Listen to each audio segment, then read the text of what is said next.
doing, y'all? When we all get Waco'd all. And we're live. Like springing it on you guys. Welcome to the last show. What's up, y'all? What's so up, I have everybody? this Tommy gun, right? Oh man, these guys are cutting up already. Welcome to Out of the Darkness. I am your host, Q. I am super excited. I haven't been this excited about a show in a long time.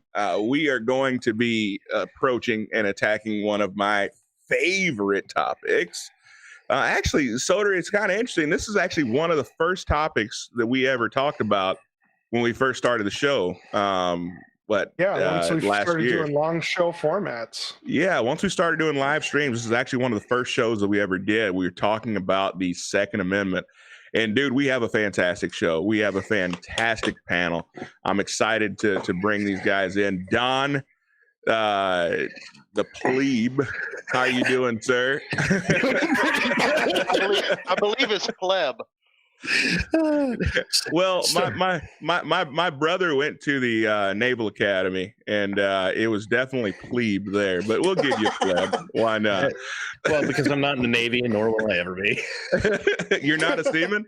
Come on, dude. I came from the men's department of the Navy, but you know. Well, he went to the Naval Academy, but he decided to go Marine. So he's captain in the Marines. So he did he did the best he could. Right. He did the best he could. So Don's no stranger to the show. So thank you for coming back. And hey, it's not often we can get somebody to come back a third time. The first time, hey, we can get that done. Second time, but third time, hey, it's on you, man. No excuses this time. No excuses. You know better. I think there's already a plan for 4. So actually there is a 4th show in the works. So you guys all know punishment. You all know Don. You all know Soter. We got Church of Failure there. How you doing, Church? If I got any better, I couldn't stand myself. Well, you know what? Man, I need to borrow your life. Well, I mean, I figure if nobody else around me can stand me, I better be the one to pull the weight, right? You know what? Hey, man, I have told many of people I love me some me. So if you can't stand your own company, boy, you got a long life ahead of you. So, and Rusty, my good buddy Rusty, how you doing there, sir? Man, I'll tell you what, I'm so good. It's hard to be humble, but I make it look easy. Damn. He's just already dripping Texan. I tell you what. I tell you. So this is gonna be a problem. We got 3 Texans on the same show. It's gonna. Hey, you guys just go on and get strapped in. It's gonna be a long time. And actually, for some reason, Rusty, I don't know if this is you. Somebody just clicked in and said they were tuning in from Oklahoma. Yeah. Well, that's sad news. This is 3 Texans talking about guns, so I think we're invading Oklahoma at the end of the show. Really wouldn't be that hard. Come on, Don. I mean, I'm trying to be as nice as I possibly can, but there's not a whole lot of nice things to say about Oklahoma. But it's a great place to leave. It's a great place to be from. That was the last good thing to come out of Oklahoma. You were the I-40. Oh my goodness. So it's but we owe Oklahoma and Texas, we owe Oklahoma a great deal of gratitude. So we thank you guys so much, because we would drift right off into the Gulf of Mexico if y'all didn't suck so bad. They do. Viewer count goes down by 300. I'm watching the YouTube. There ain't 300 patriots in the entire state of Oklahoma, so we'll be all right. We'll be down all by right. 300 people and 20 teeth. All right, we're good. Oh my goodness. So all right, so it's important. One of the things you brought up, Don, and I thought about it, and actually you are 100% right. I hate saying that, but it seems like I say it more and more, right?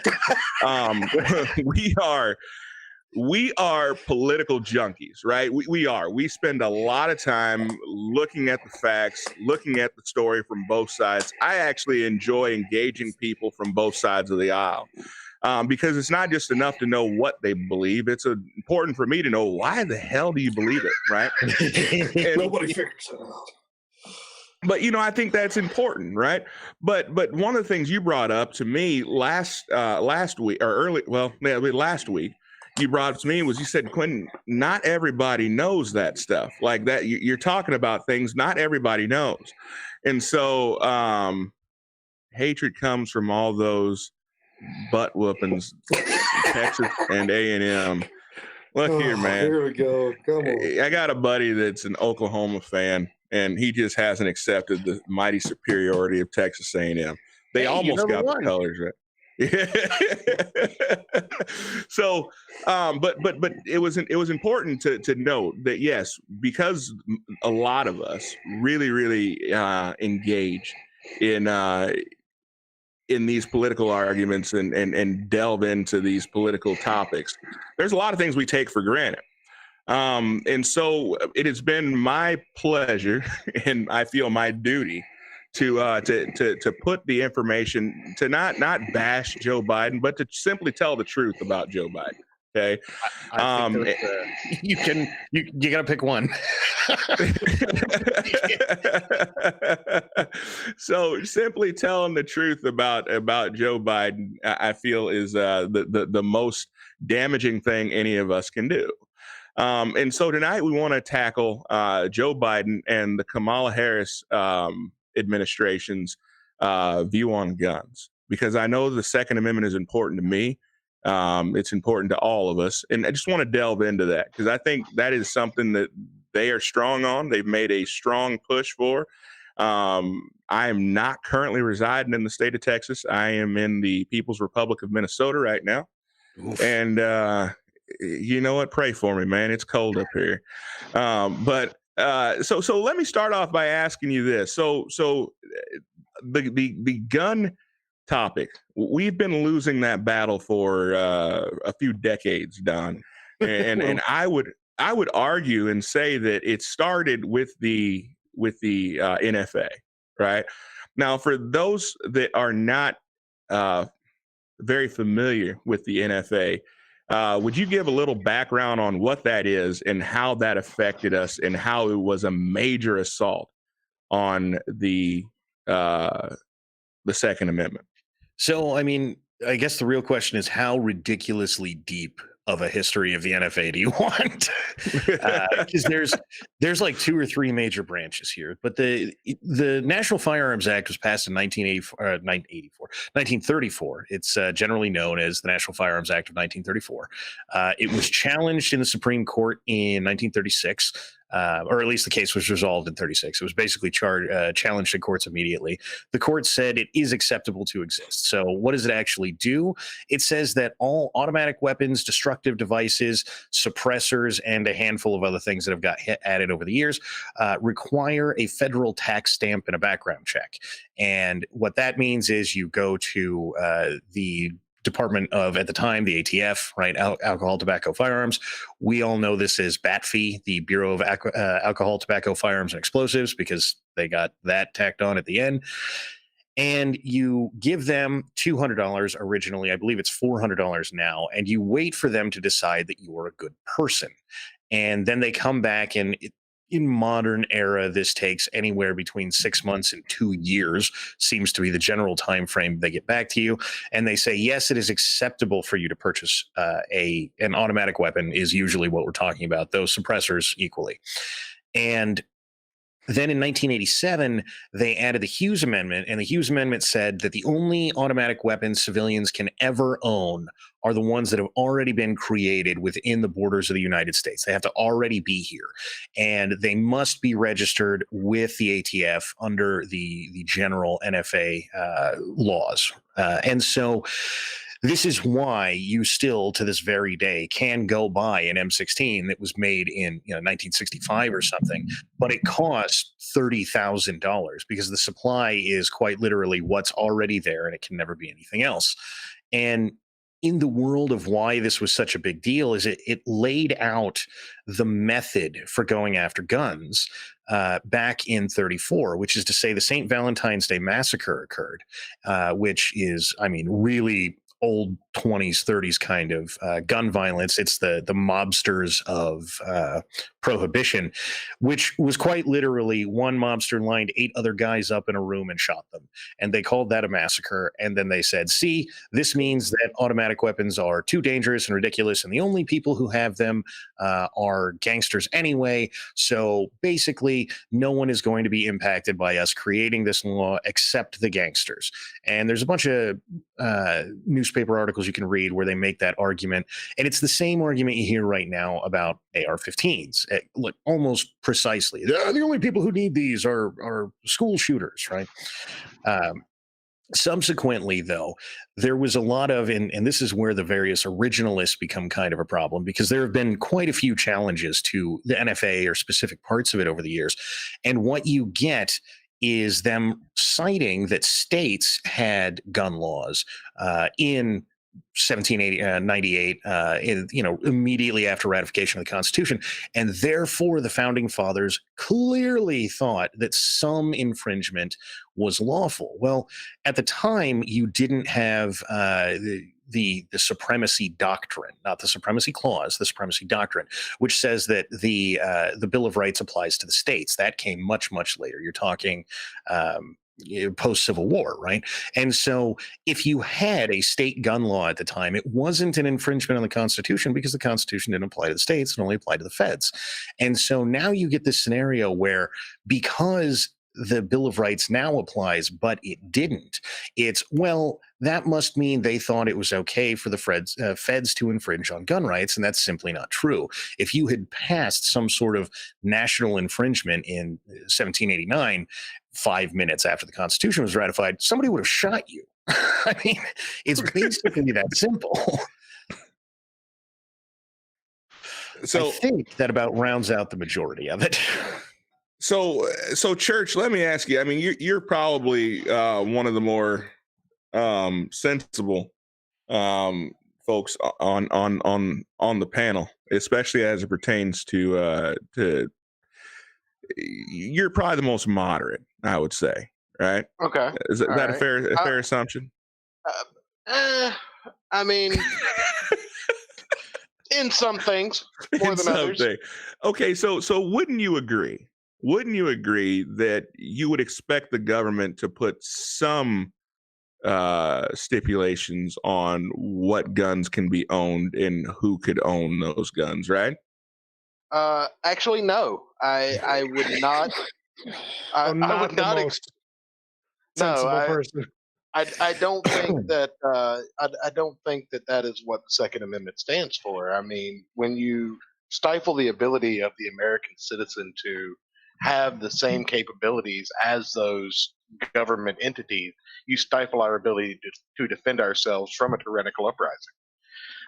You look back at the Revolutionary War. Some of these wars were fought with personally owned cannons. Like the military had to borrow weapons from the people to fight these wars, and now it's the exact opposite. Like if it comes down to it, we don't have tanks to go against the army if the president decides to lose his mind and tell us we're all treasonous criminals. We couldn't defend ourselves from a military with a standing militia at current state. So no, I don't think that it is okay for the government to come in and say, well, you can have this, but you can't have that. We only can have that. That's interesting. So I thought we were getting some moderates on here, but I guess I did a bad job. I did a terrible job. So Rusty, you're muted, bud. My bad. How'd I do that? So tell me this. So where do we draw the line? Because I mean, the argument is this. So one of my very dear friends, a fellow from Oklahoma, he says, y'all don't look at it from both sides. So he he feels as though we need to do a better job of presenting both sides of the argument. Right. I'm going to do my very, very best. And it's tough for me because I on this one, the other side is just so incredibly wrong. But I can also understand some people's concern with the way the Constitution is being interpreted here, right? Because Rusty, if we're honest, I mean, in those days, I mean, everyone had everybody had flintlocks. I mean, at that point, right? So I mean, and these were not nearly as complex weapons. I mean, not the weapons of war that people have nowadays, right? These weapons of mass. He's already getting mad. these assault weapons. I mean, come on. The obviously the founding fathers were not intending for people to be running around with assault weapons. Is Rusty a cop? Do you just spin him up and let him go? Yeah, we're about to get there. Quite honestly, when you look at it from both sides, it's based strictly off of, the perception. Perception is key in today's world. It's the feelings of the matter, not the truth of the matter. When you look at the word infringe upon, it means hands off completely. You cannot infringe upon my right to own whatever firearm I choose, regardless of whether it was intent. And if you look at intent was to maintain a militia. Now, some people would say, okay, but we don't need a militia. We have a government with a military and all those other things. And unless you're part of a group that strictly says, militia, and the militia is the one that actually keeps up with who has the firearms and those kind of things, then there is no intent there. Then that's the problem. And unfortunately, they're just basically wrong. We believe them to be wrong. It is for the citizens of the United States. It is to protect us from the government. It is to protect our rights from tyrannical government. That's bottom line. Unfortunately, they have a perception now with the feeling society that we have. They feel like it's scary. They feel like they don't have these things and you do. And unfortunately, that makes you somehow inherently evil against them. And you can see the growing trend of this when you have people in inner cities that don't have the rural experiences that we have in Texas, Oklahoma, the Midwest. We grew up with guns. I think my first one, I had a BB gun at 3 and a 22 at 5 and a shotgun at 7, and my kids, crap, I don't even think my kids came home from the hospital. Yeah, absolutely, the way it's supposed to be. But my kids didn't even come home from the hospital without a pellet gun. It's just the way it goes, So we have these experiences that they don't have. Of course, we don't have experiences in rural cities like they do. And so you're growing a different direction completely. And unfortunately, the urbanite sprawl that is going on has caused a mass perception problem in the United States. It's kind of like why they want to get rid of the electoral college. Well, we don't need the electoral college. They don't understand that their opinion matters, but it only matters to a certain portion of where they're from. It doesn't matter to the entirety of the United States, like the electoral college is set up to protect. We would be overrun with inner city rapping and crap like that we don't want out here if it wasn't for the things like the electoral college to keep our voices evenly spread despite density of population. Hold up, wait a minute, hold on, let's back up, rewind. Did you say inner city rapping? Well, yeah, what I mean is the inner city. Oh no, he's walking it back. Yes, I did. First walk back of the stream. What are we? Yes, no, wait, we're cool. We're cool with 50 Cent now. He endorsed Trump. my bad. But I mean, the attitude of that, the killing of the cops, the things of calling women hoes, and the stuff that you see that is pretty passe in that culture, and you see it in Beverly Hills 90210. It doesn't have to be, in the ghettos. It's all over. I mean, and that inner city, it's a culture, is what you're saying. But it is, the glorification of gun violence and things of that nature. This is what I'm trying to get across. Yes, it's the glorification of that. And one thing that I'd like to extrapolate on that both you guys have talked about, Rusty and Q. Rusty was talking about how it's a feelings culture that we're in now, and I think that going back to what you said, Q, about there being a large swath of the population that is just not really all there when it comes to the political nuance, like people that are just plugged into it all the time are. It comes down to it's a fear of guns because of gang culture, because of gun violence, because of school shootings. But the thing is we don't understand why should we ban firearms because certain people are afraid of them when there's 1,000 people that I could probably talk to right now that are afraid to get on an airplane. We don't ban them. There's 1,000 people out there that are afraid of. Don't say that. They'll ban airplanes next. Right. Well, there's 1,000 people out there right now that are just terrified to death of spiders, and we don't just eradicate the spider population off the planet. Don't say that. They'll ban spiders next. I'm going to be real honest with you. The only reason gun control is even an issue is because that's how they gain control is fear. Everything political is run through fear. I mean, look at, and I hate to even bring it up, but look at the coronavirus, the COVID-19. It's all fear. That's not okay. So that's not really fair. And I'm gonna go at both Rusty and Gospel or Church and Don. Yep. That's not really fair because the truth of the matter is this. Okay, and I'm going straight to Joe Biden's website. Okay. So almost 40, almost truth.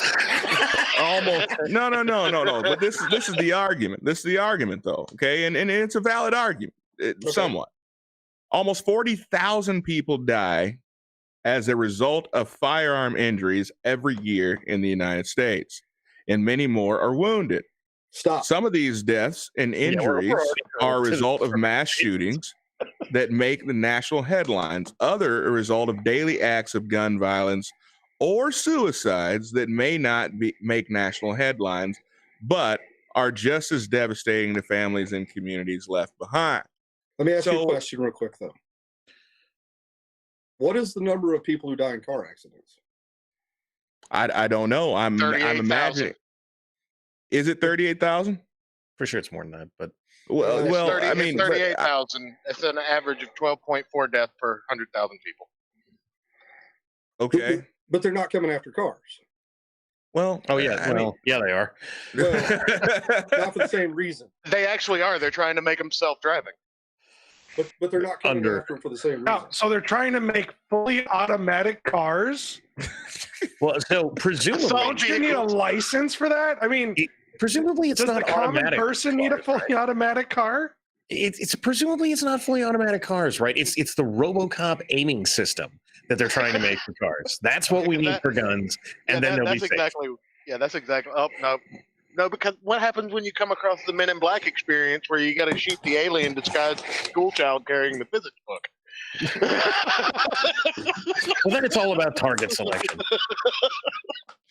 So okay, but anyway, go ahead, Q. I'm sorry. But Don, so you being the book of knowledge, and we only have you on here for your brain, right? So, I'll take it out and loan it to you. No, you're on here for looks. Well, just a beard. Well, fucking beard, man. Yeah, Rusty had a man crush on your beard. Everyone does. but so there's been a lot of societies over time that have taken strong stands on gun control. Sure. And those countries have been just fine, correct? No. No. Look at the UK and all the knife stabbings. Like they're banning butter knives and sharp-edged spoons in the UK right now. Which, for reference, was a thing I got told I was a lunatic conspiracy theorist for saying was going to happen anywhere between the 90s and early 2000s. So, you know. Well, you are a lunatic conspiracy theorist, but you were right on that one. That's Working clock tried twice a day. The thing with the gun control thing is, if the question is, what are you going after? Because if you just simply hate guns and want guns off the streets, then by all means take guns off the streets. And there are specifically islands do pretty well with this. That is almost a prerequisite. If you are an island, you do pretty well with gun control and then keeping guns off the streets. Though I would suggest that both Ludi and the 3D printer are basically the end of that. Samuel, I think it's Sam P. Ludi or something like that, who created the Ludi submachine gun, and a book that tells you how to make one, which you can get anywhere on the internet. Now, Yep. outside of that, there you need kind of a passivity culture. This is why Japan and the UK are both pretty good with gun control, because their culture in general is somewhat passive. And mostly, once you don't have the intent, then you won't have the guns. But even then, your ability to keep guns out of your country depends almost exclusively on what your borders look like. And if your borders are a moat, that helps a lot. And we don't have that, right? You know, the southern border exists. Guns transfer back and forth all the time. We talk about it a lot whenever it hits the news because someone dies. Just like everything else that crosses the southern border, you hear about it when it's a big deal, and you don't when it's just everyday things. So it's not really a surprise that you see guns go back and forth. By the way, currently there are videos of the Mexican cartels with MRABs, 50 cals, 240s, 249s. That is standardized U.S. military equipment that they're rolling around with. Asking me how they got that? I don't know, but it is out there. Yes, you do. It's called Fast and Furious. Yes, I do. I was going to say, aren't the biggest gun runners in this country the federal government sending military-grade firearms to terrorist cells all over the world? Isn't that like... Usually, yeah. Right? I mean, well, this is how ISIS ended up with a bunch of Toyotas, right? Because we were handing out Toyotas all across the Middle East for a bunch of years, and somehow ISIS just ended up with all of them. And it's basically the same thing you see down south of the border, is we hand these things to somebody that we think should otherwise be a good person, or you get a Fast and the Furious situation. And then they, you just lose track of them because they're guns, not GPS transponders. And so they're just gone. And then they make their way into violent crime in various places. They kill one ICE agent, and then we all hear about a plan that was ridiculous to begin with. But the reality of the situation, even if, by the way, you have an island, to get back to the premise of gun control, violent crime, suicide, and murder in specific of violent crime don't go down in any statistical worthwhile sense, right? So you hear a lot about the gun buyback in Australia, and that sounds like the kind of thing that would violate all the rules that I just said. It has a moat, right? Its moat is the Pacific Ocean. It's giant, and so they must be able to keep gun crime down. And sure enough, for the first something like year, gun crime was down. However, crime in general exploded, specifically violent crime. Muted again, Rusty. They didn't have home invasions prior to the gun confiscation they did. In fact, there's to the best of my knowledge still videos on YouTube of people talking about this thing where someone came into their house and this didn't used to be a thing and nobody knows what the hell this is and where did this come from, and Americans look at that and go, we call that a home invasion, son. Where's your gun? Mm-hmm. It was only 8% in the first year that the violent crimes reduced. And then all of a sudden, since the gun ban in 1996, Australia assaults have gone up 20%, or sexual assaults have gone up 20%, and just violent assaults in general are up by 40% since the gun ban. It's not going to effectively stop crime. People who break the law are going to break the law. That's why they're banning knives and spoons in the UK. It's going to happen. It's how you defend against it that is the change. And you leave people unarmed. Law-abiding citizens, more laws are not going to help that. We already follow the laws. It's the people who don't that are the problem. Let's just take a look at the prison system. I mean, every prison documentary you see, the first thing they talk about is the shiv or the shanks and whatnot. I mean, you put them in there, and people are making shanks out of toilet paper. I spent 3.5 years in the penitentiary, and I will tell you, I was a guard, by the way. I wasn't like in the pen. So I was about to say, your guns are at the bottom of a lake, then. But spending 3.5 years as a guard in the penitentiary, man, you talk about the most ingenious ways to kill people. I know lots and lots of different ways to take people out, simply because I had the time and the opportunity to see some of the experts at it. The criminal mind's going to find a way. And you talk about killings. I saw more people killed in prison than I've ever seen outside. I mean, they go and they do horrible things regardless. You're talking about the nature of people. The nature of people that commit these crimes, it's not going to change. It's mental health things and all of these talking about sending them to their, what do you call them, therapists, and putting mental health, screenings up and all of this kind of crap's great. That's beautiful. Let's do that. but let people defend themselves and do so in a matter, they're saying, well, they're going to limit clips or magazine size. What? Limit magazine size? If I got somebody coming at me with 30 guns, I want 30 bullets, and I don't want to have to. Well, you don't need 30 rounds to kill a deer. Okay. I'm not So sure. what if I want to kill 2? If the deer's shooting back, I'd rather have 30 rounds. Well, so regardless of whether or not you do, because I absolutely despise that, and I know you're doing it just because it's going to wind at least one of us up, and I'll take the bait this time. We'll let Rusty off the hook, right? So whether or not 30 rounds to kill a deer, specifically for those of us out here in Texas, there are these big giant pigs rolling around, right? And it turns out they don't respond well to 5.56. In fact, they get kind of pissed off. Yeah. And so whether or not I need 30 rounds to kill a deer, and there is a decent argument that you might need more than one for damn sure to kill a deer with 5.56 if you're not a really great shot, then if I have a pig running at me that showed up and is a big giant pain, I want to be able to keep shooting it until it stops running at me, because they weigh something like 1/4 of a ton.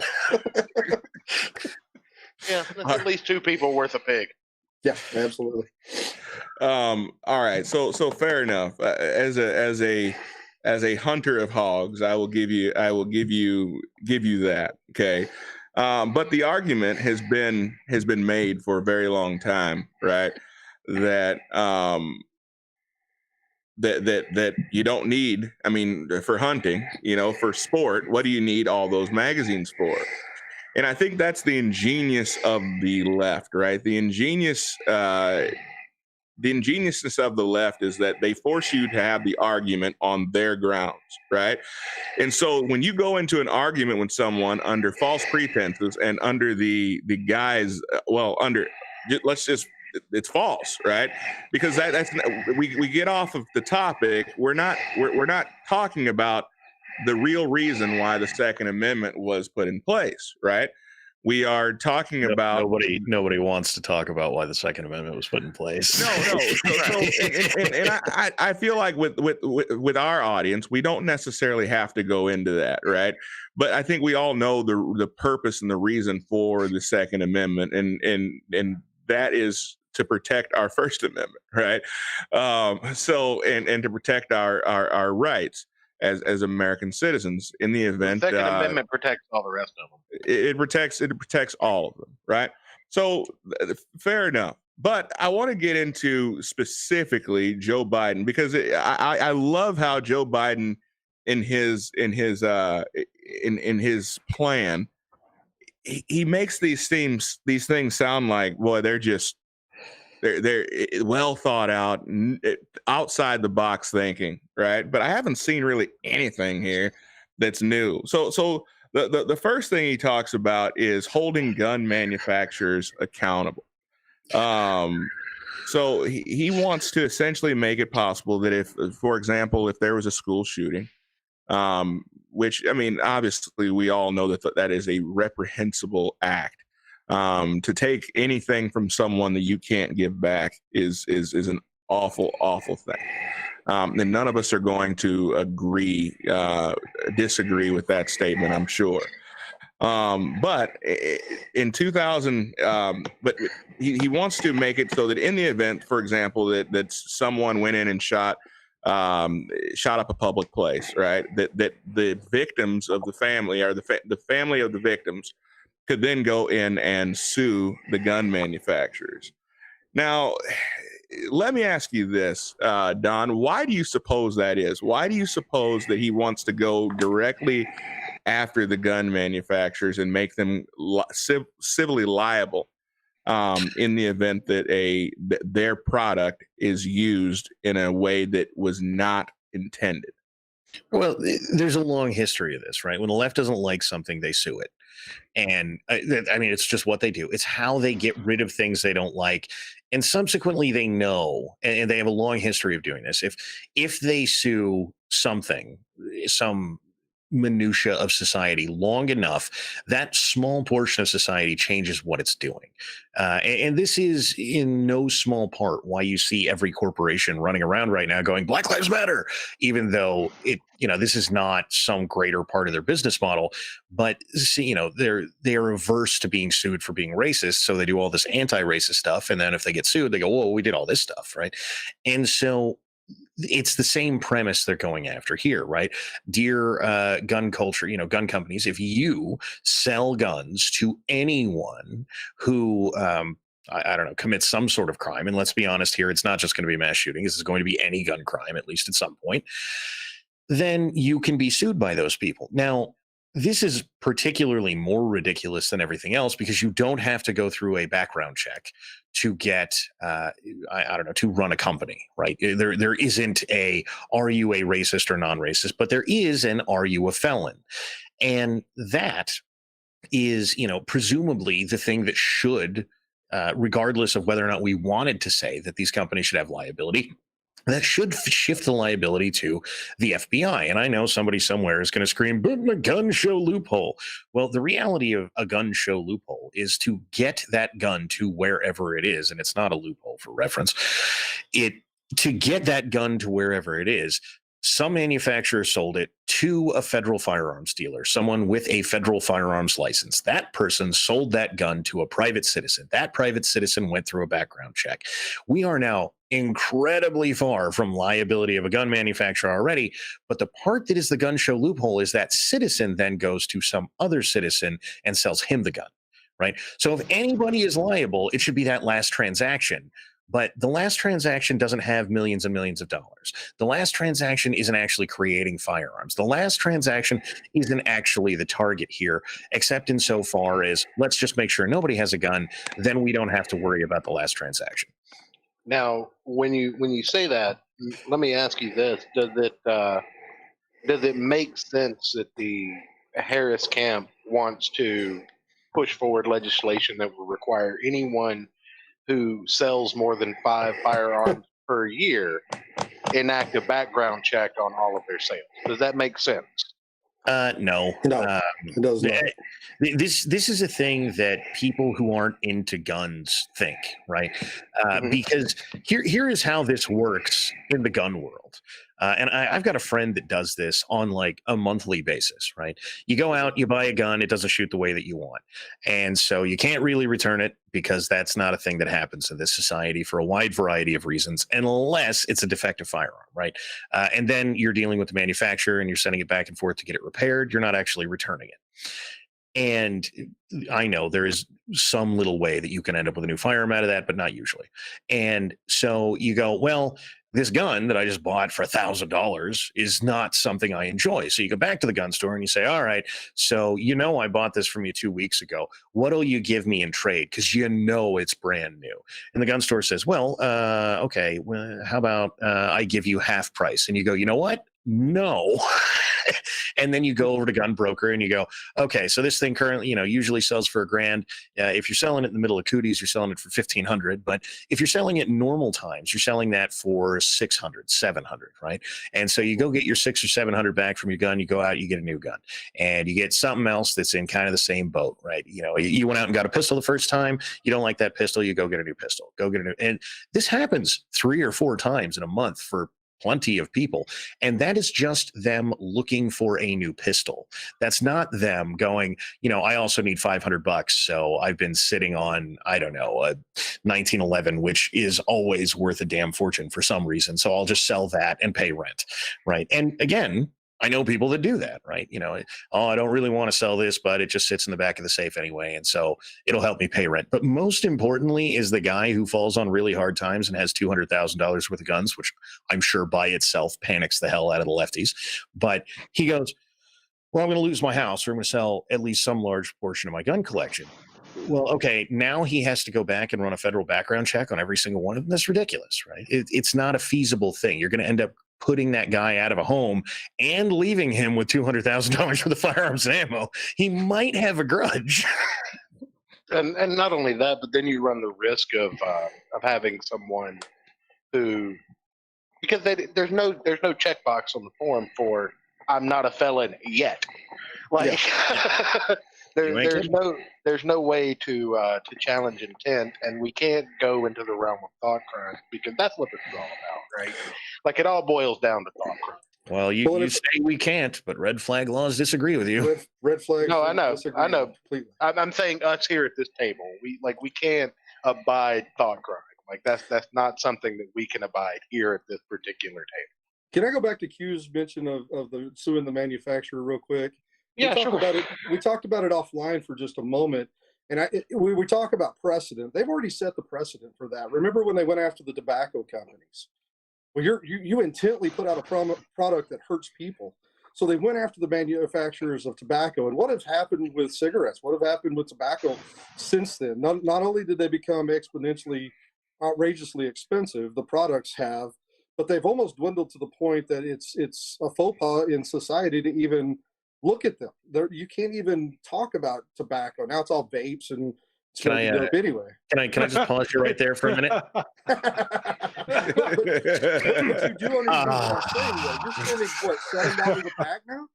You know, No, I roll my own because they were about that expensive.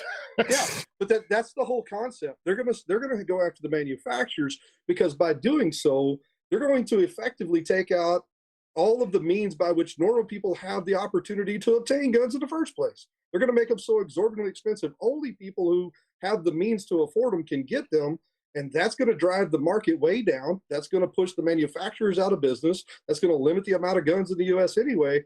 That's the precedent that's been set and the reason for the whole concept of let's hold the manufacturer responsible. It has nothing to do with the party, but it's going to hurt the people who manufacture the guns and put them out there to limit the amount, to limit the accessibility, and to drive up the cost exponentially so that nobody else can touch them. Go ahead. Sorry. Oh no, it's going to be long because that's what I do. Go ahead. Okay. No, I was going to say just to kind of pontificate on that for a second.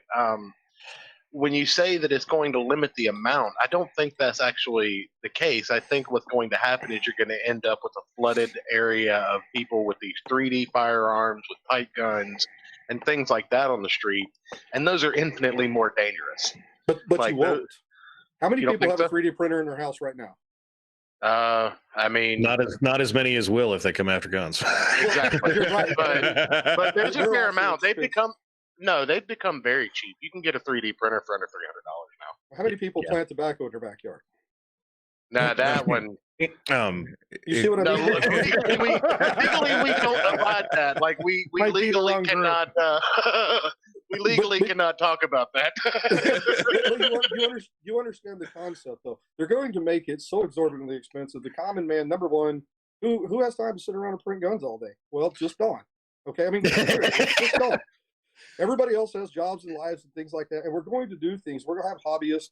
We'll have people out there putting them out, but the amount will be so dramatically reduced because you take two gun manufacturers of the U.S. out of business, that's a huge market. That's absolutely a staggering market. You take two of them out, and you're lost a ton of guns, and everything else around it exponentially goes up to the cost that most common people couldn't afford. You end up in a situation where supply gets ridiculously constrained and demand doesn't change much.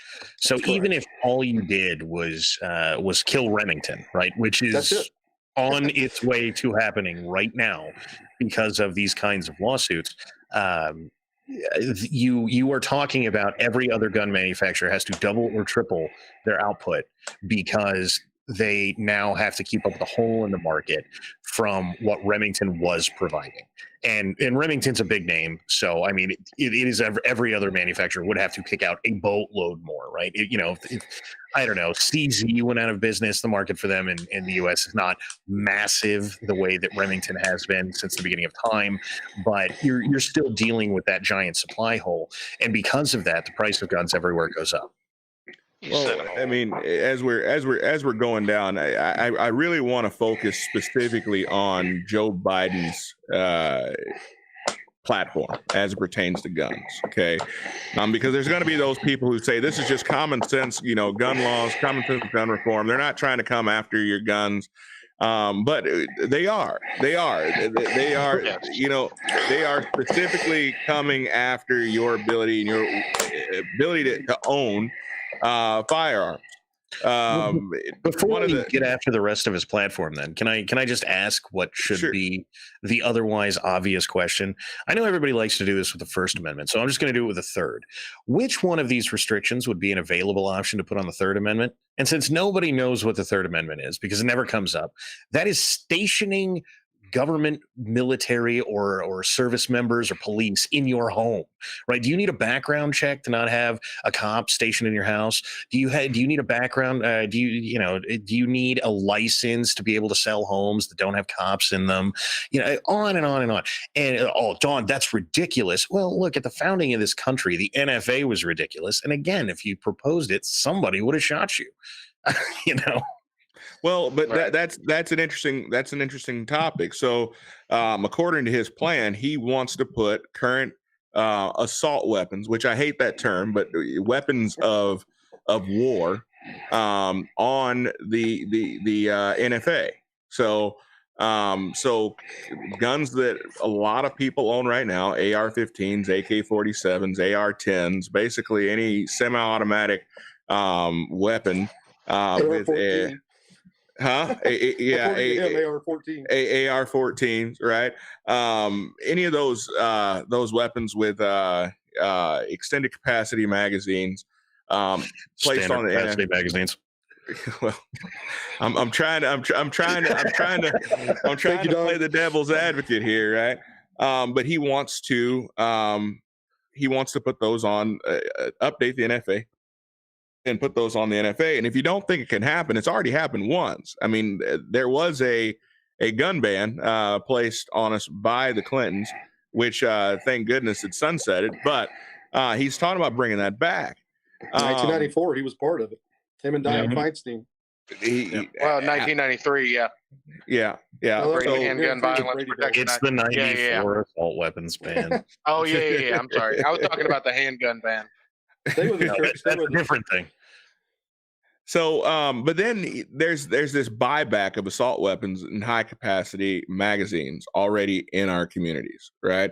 So Biden will, I'm reading from his website, Biden will also institute a program to buy back weapons of war, okay, currently on our streets. This will give individuals who now possess assault weapons or high capacity magazines two options: sell the weapon to the government or register them under the NFA. Okay, so once again, like I said before, we cannot allow our arguments to be on their grounds, because they present these arguments that are false arguments and want us to have a substantive argument on false grounds, and you cannot do it. Okay, how many of you guys have ever shot a weapon of war outside of being in the military? Raise his hand. Yeah, even if I have, I'm not. Wait, by whose definition of weapon of war? Because by this definition, an AR-15 is a weapon of war. But that's bogus, though. Know good and damn well that we would never give a U.S. service member an AR-15 and tell them to go out and fight, right? No, give him the M16. We'd give him an M16. Not to give the left credence here, but do you know why you don't give semi-automatic only to active duty military in a war zone? So, all right, get your nerd glasses out. So, actually, in the military, your smallest unit is a fire team. Fire team is 4 people. Of those 4 people, 3 of them most likely are carrying M16s. One might be carrying a rocket launcher, mind you, but still, 3 of them are indeed carrying M16s. One is carrying an M249 squad automatic weapon. If for any reason the M249 squad automatic weapon goes down, needs to reload, jams, what have you, the reason that you have 3 automatic weapons in the hands of the other people is so that at that particular moment they can provide suppressing fire, so the saw gunner could get his saw back in the fight. Basically, at any other time, if you're firing automatic and you're in a combat zone, you're doing something wrong. Absolutely. But most of these ARs that are out on the street are not built to M16 standards anyway, right? They're pretty expensive when they are. Yeah, and you have to wait 6 months to 2 years to get one. Never mind. Or We'll you talk have to later, do Don. something. It's all Yeah. they're called 80 percenters. Well, But I mean, so, you do you. Around 97. what'd you say, Don? I said, well, you do you. So, but tell me this. So, Rusty, what is the difference between a gun buyback and gun confiscation? I mean, when I read this out, I mean, what's the difference? Well, it goes back to what I said about perception. It's voluntary. Voluntary gun buyback is voluntary. You have to take your weapon and submissively give it to somebody in lieu of exchange of money. And so the perception is, we're not coming after your guns. We're just going to make it feasible for you to give them up voluntarily.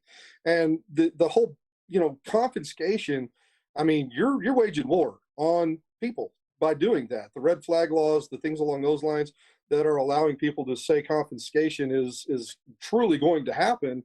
Those things are something that people are vehemently against. Nobody wants nobody wants the perception of the government coming into your life to be controlling. It's perception. They're going to control it through fear, make it a fear thing, and make it voluntary for you to want to submissively turn those guns over. That's the difference. And once the perception of the turnover is, they feel like they're doing the task and reducing the numbers and the possibility of allowing those guns who aren't responsibly owned to be falling into the wrong hands. And they use it as perception. This is my question, right? Because excluding dealing with the government, I have never sold anything for a price I wasn't willing to accept. And so am I setting the terms on this? Because I could all of a sudden be for a gun buyback. I would be part of it. You know what I mean? I'll be over there immediately. All right, $85 million. Here you go. Oh, I don't recall ever purchasing a weapon from the United States government, so I'm not exactly sure how they can buy it back. And that is, of From course, me. an obvious question. Do you guys remember the sitcom just phenomenon in the 90s when all these bills were taking place and they were showing the gun buybacks on television? I remember Family Matters had an episode where this gangbanger came up and he's weighing on whether or not he's going to turn his gun in. And it's the big, emotional shift. This has happened before. This is nothing new. Like, we've all seen this, and it's never, it's never a normal person. Like, you never see Rusty showing up. Well, I guess I don't need these 18 shotguns and 4 rifles and 22 handguns anymore. That's the thing is you do now, right? You see after 30 years of propaganda, stupid people walk in and go, I don't need this weapon of war anymore. Please take this. And if you think that guy was about to go on a shooting spree, I have a bridge to sell you, and it is in Arizona. In Church's defense, he did say normal people. And so, I mean, but that's the whole concept. They're making it apropos. They're making it fashionable to do these things. The perception is, man, you are really a horrible person unless you participate in these things, because you plan on doing something bad. They're making you evil for not participating. It's perception, and it's truly the way they've gotten people to jump on board the racism thing, the oppression thing, the BLM thing. It's perception. You're a horrible person unless you really tell black people how oppressed they are. That's the bottom line. And they've done this through the propaganda, like you just said, Don, and you're in great respect to you. The propaganda is where they've started all of this, but that's why the buyback is so important to them. The confiscation is not nearly as important as the buyback, because the perception becomes so much more lovable. It's like taking Tinky Winky and putting him out there, and trying to advertise through kids for cigarettes. They got rid of Joe Campbell because the perception was, oh, we got a lovable character that's awesome. And it was advertising to people, liked it because it was a matter of feelings. So they got rid of that. And what did they do? They made cancerous, nightmarish, horrible propaganda, things about cigarettes on TV. So what did kids do? They immediately I remember those cartoons. Yeah, they flocked away from it. And so the perception is all of what matters. It doesn't matter about the logic. There's no reasoning behind it. There's no actual substance to it. But the perception is you're evil unless you participate in our voluntary buy gun back, because that is the way we're going to save lives. And it just means more to them. To touch on the oh, sorry. No, Church, go ahead. Yeah. I was going to say, to touch on the racism thing, to go back to bring it back around to Biden and Harris.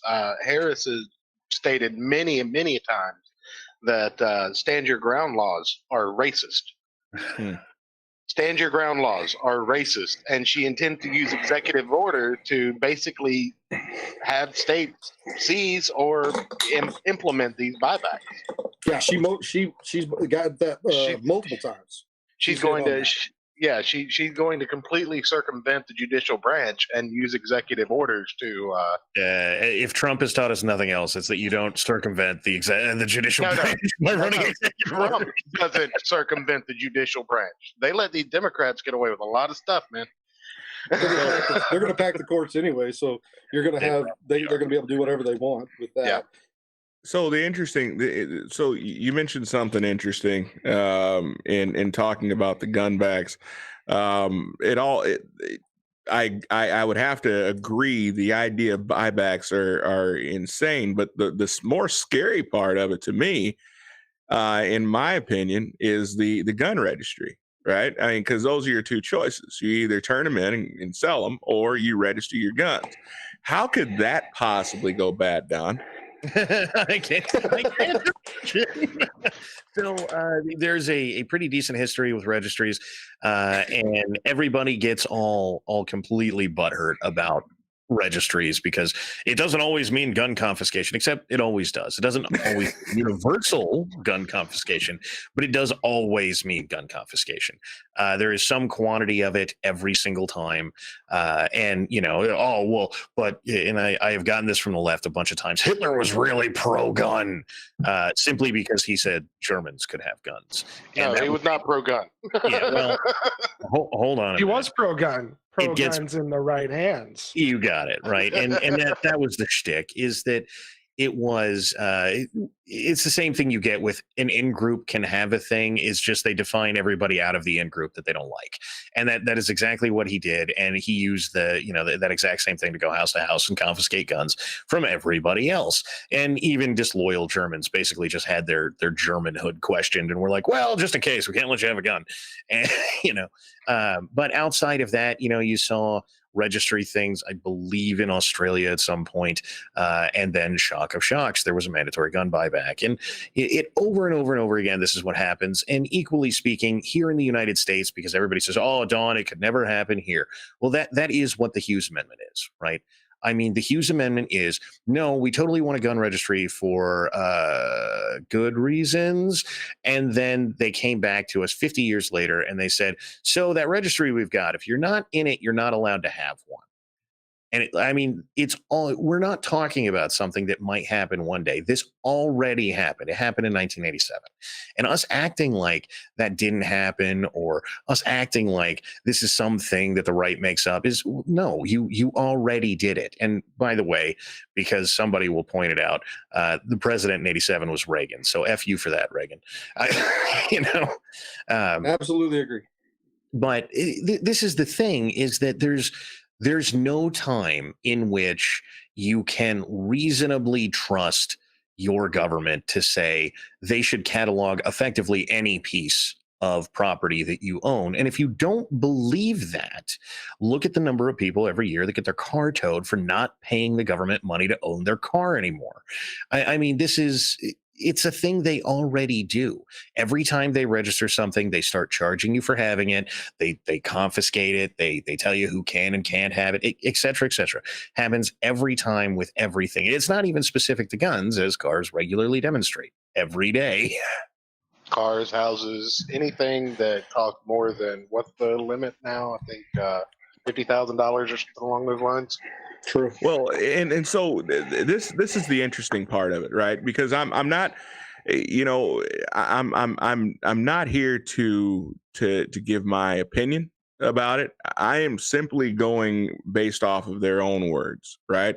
I am giving you word for word what they've said, and I am telling you why I disagree with it. So I am trying to be fair to both sides. If you hear what I'm saying and you agree with it, good for you. All right.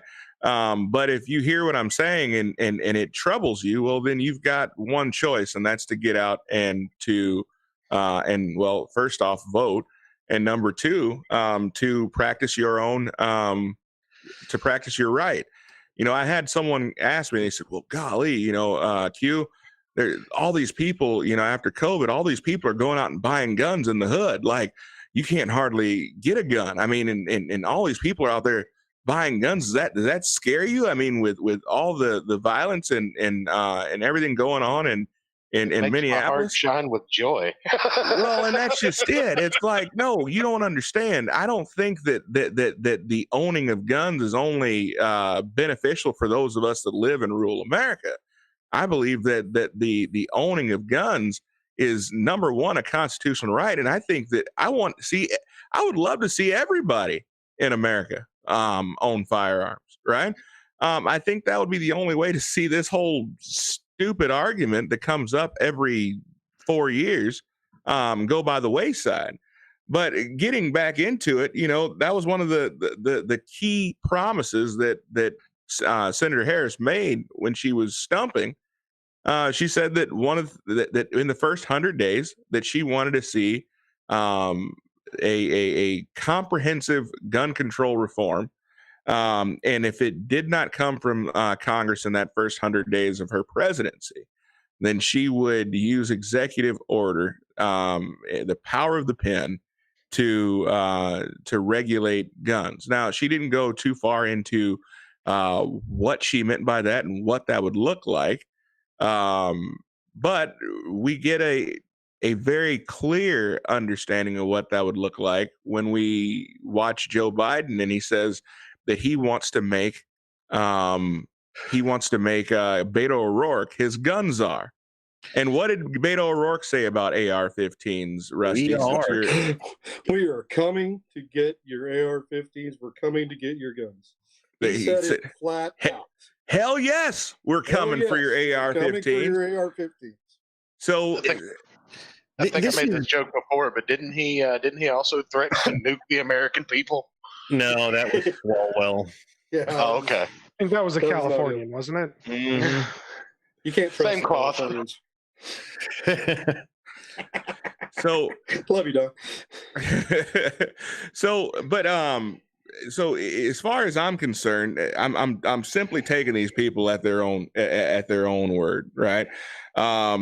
Require background checks for all gun sales. I mean, I've never bought a gun that once upon a time I had a gun, and unfortunately, tragic boating accident. Good save. Yeah. So never bought a gun before. But I've heard that you have to have background checks. But one of the things that they are looking to do is that current law is stated that when you put your information into to the NICS system, if they do not get back to you within 72 hours, you are free to pick up your firearm and go. They want to extend that to 10 business days, right?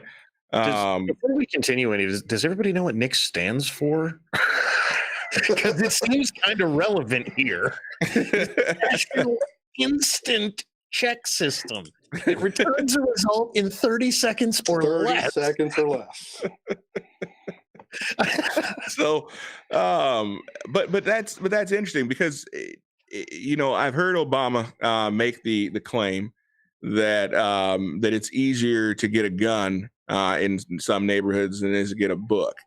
Well, I mean, well, I know I go down to the local library and I'm like, hey, can I have Moby Dick? And they're like, no, this is $240. Take this instead. That's how it You have a local library? In some neighborhoods, guns are more usable than books. Well, but that's not. We're not talking legal firearms here, and that's not going to stop just because you make a law. In fact, it's actually only going to get worse, right? But the concern that I have is that you are filling the heads of American people with some bull crap, because that's not how it works. Every state is different.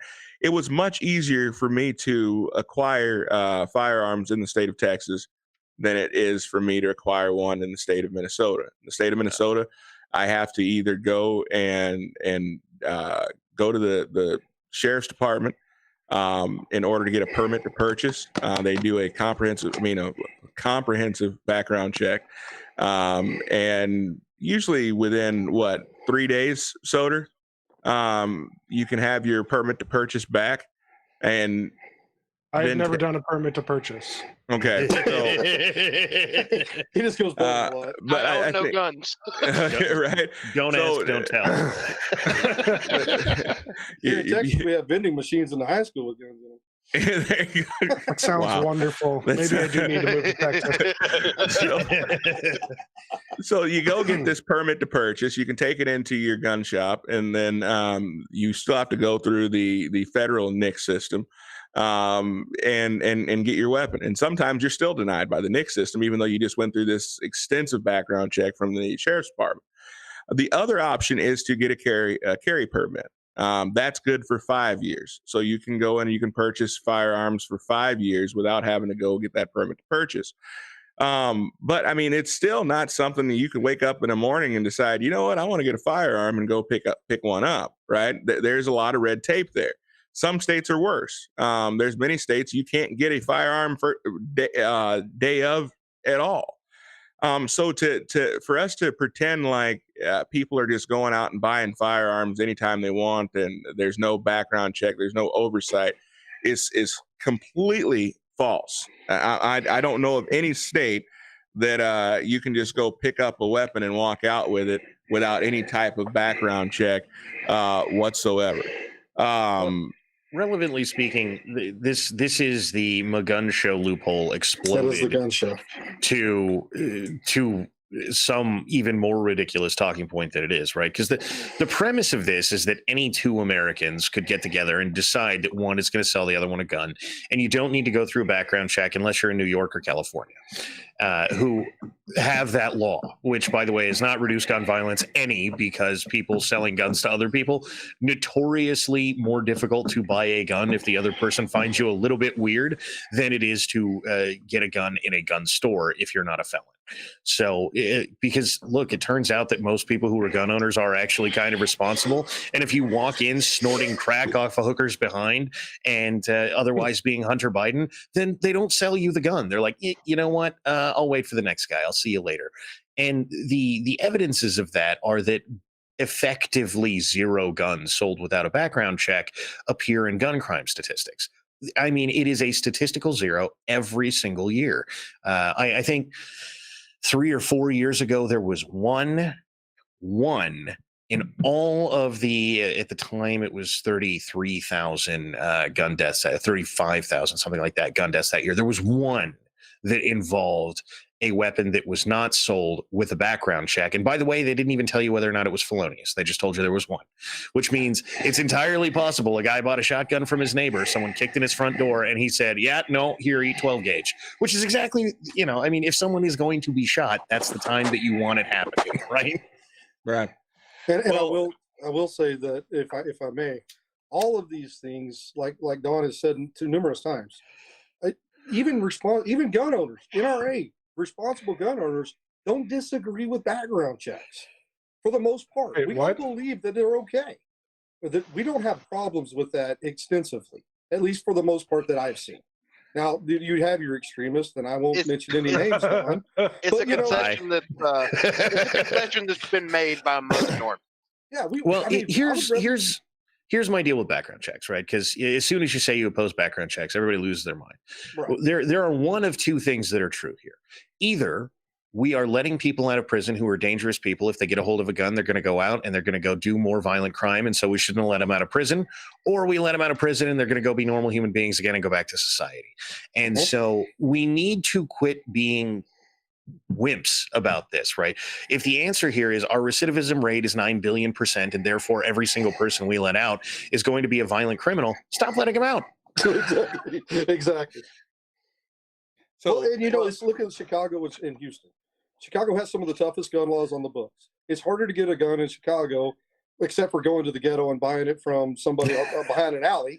You know, it's harder to get a gun from anywhere, whereas you can pick one up on nearly every street corner in Houston easily. And there's about the same exact population.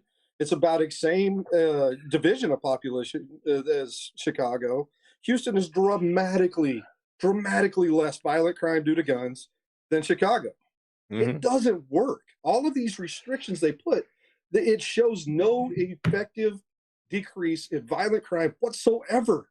In any place that you've ever seen it accomplished, it does nothing to abide by it. So all they're talking, it's all lip service for whatever reason. The only thing that would ever stop it is to go around and simply search house to house, person to person, car to car, and pick up every gun you can possibly find and take it away from everybody. The only effective way to stop what do you think the purpose of the gun registry is? We have history of that, and by the way, that doesn't work either, right? That's true. But I mean, when I say we have history of that, I don't mean in some other country. I mean that when Katrina hit, the National Guard literally went house to house collecting firearms, and they said, "Don't worry, we'll give them back at the end." To the best of my knowledge, that has never happened. 14 years later, no one's ever got their guns back. However, violent crime exploded immediately after they did that. Yeah. So somebody managed to keep a gun, and you better believe they were like, "Well, that's it. I'm the only one in town with a gun. That's a nice TV you got there. It's mine." You know. And talking about the criminal component of it, just again bring it back to Harris and Biden. Harris had a policy that she wanted to reverse of Trump, the definition of fugitive from justice decree that Trump was not allowing people who were out on bail or out on bond or whatever to purchase firearms until their trial. She wants to reverse that. So I'm not really sure where the double standard comes from, unless it's potential criminals have more rights than the American citizen. Well, that's generally true.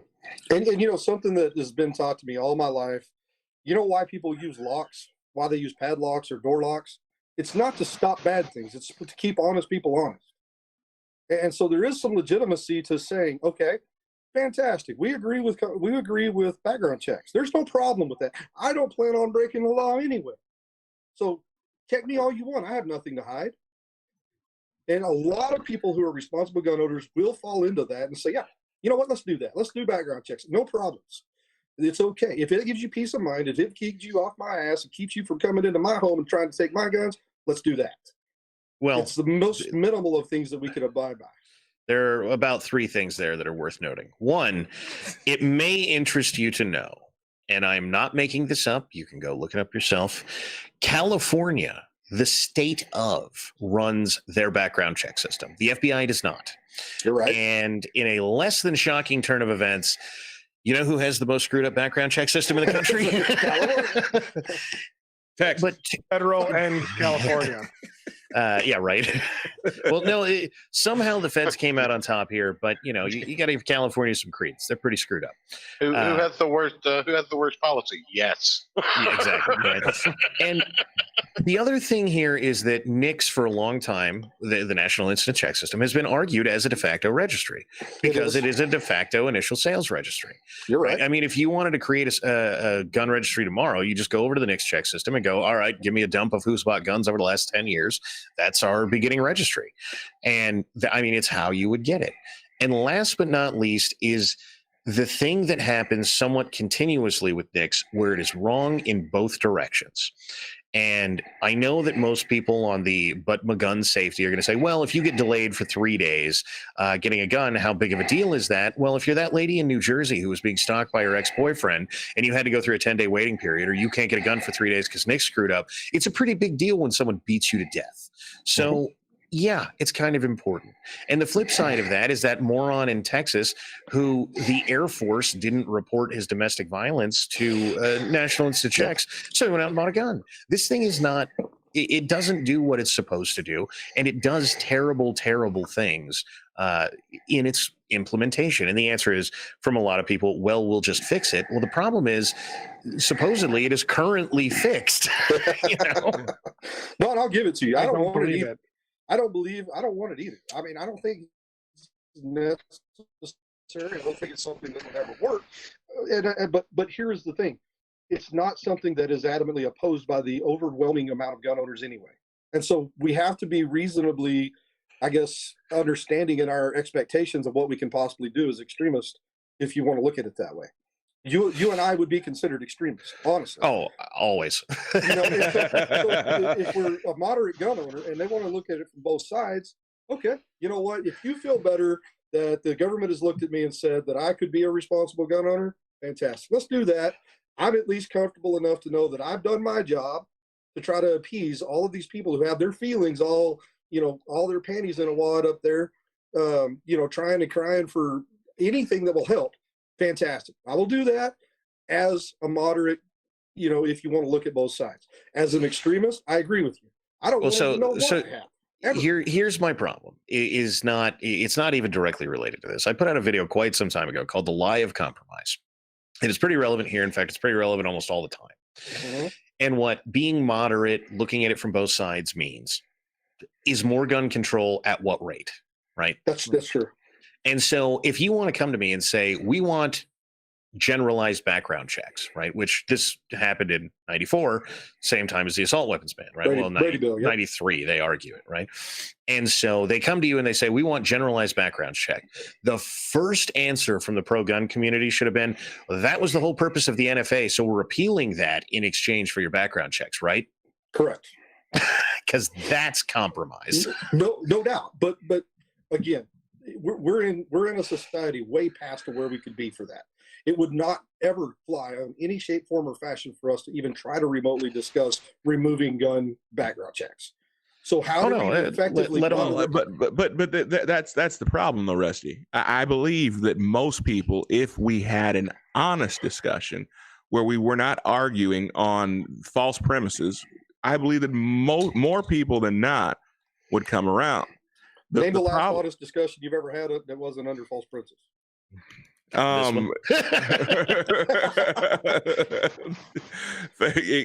you go. But I believe that we have to come around and we have to have these discussions with our neighbors, with our friends, with our family members. And we have to talk about these things from an honest standpoint.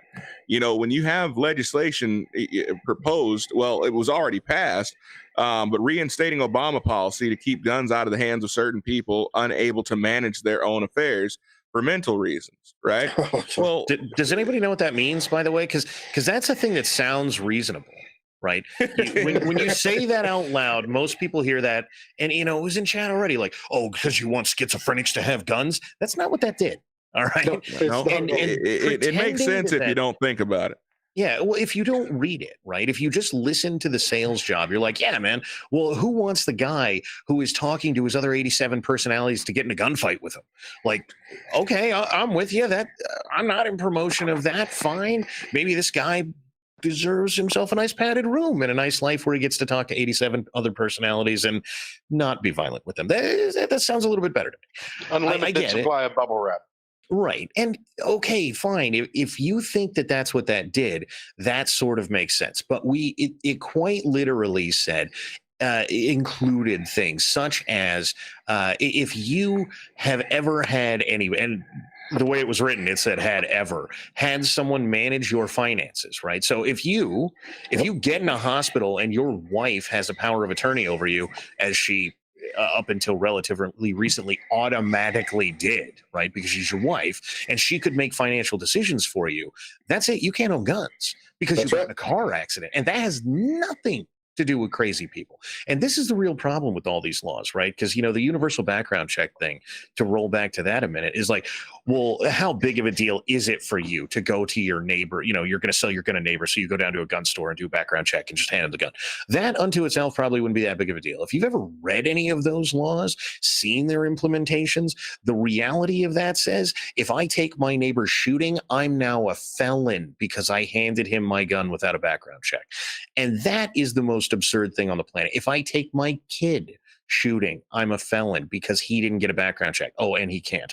If I take my wife shooting and she didn't get a background check, technically speaking, I may very well be a felon. If my mother calls me up and says, hey, Don, there's a guy who's been beating on the door every night, and I walk over and I go, well, my mother's not a felon. I'm a intelligent enough person to have been around her my entire life. Here, Mom, have a gun to defend yourself. I am now a felon, right? Over and over and over again, the most absurd things that you could think of. This creates a felon out of you for doing it, to the point that, realistically speaking, the way that most of these are written, if you go to buy a gun and the gun store owner hands you the gun to look at it, he may or may not be a felon and lose his federal firearms license. That's true. That's true. And Don, you're right. And you know what? Most people who have been so desensitized to this stuff would look at you and go, "You're absolutely crazy. None of that stuff would ever happen." You would think, right? Well, logically, reasonably, technically, truthfully, you are correct. Yeah. However, the perception is you're crazy. That would never happen. But that's what the bills they put up say, right? Yeah. And I hear it all the time. It is, when California did their first universal background check bill, it said all of those things, right? It did not detail all of those circumstances, but it had very specific rules about what what constituted a gun transfer. And those rules effectively came down to, if at any point someone touches a gun that they don't own, they have to go through a background check. And that, it might seem like the most ridiculous thing on the planet, but that's how it was written. And, it would never be enforced like that. Yeah, except that, of course, it'll be enforced like that. Well, let's look at the people. I mean, we're talking about here. If Biden and Harris win, our vice president is a former district attorney who pressed charges against a 50-something-year-old mentally unstable woman because she got shot by the police. Yeah. Well, if you think that's bad, let's get more on track here. To the best of my knowledge, she started and ran this case at least for a little while. California already passed you have to register your assault weapons, as it were, your AR-15s, with the Department of Justice. They passed this as a law. Well, a few things happened real quick. One, the Department of Justice went, we don't have a way for you to do that, so I don't know. And here's a crayon, make it work. Yeah, seriously, like the department, firearm owners all over the state of California went, fine, I'll register my firearms. They went to DOJ, and DOJ went, I know what you want us to do. But after that got hammered out and they came up with a system, a guy went down, he took his AR-15s down to DOJ, and the California Department of Justice charged him under some sort of obscure gun law for some mild modification that he had made to his weapon, which, by the way, seems to have been he put an optic on the weapon. Right. Which, for those of you who don't know, this is like painting your car in the gun world, right? Like, not everybody does it, but it basically happens all the time.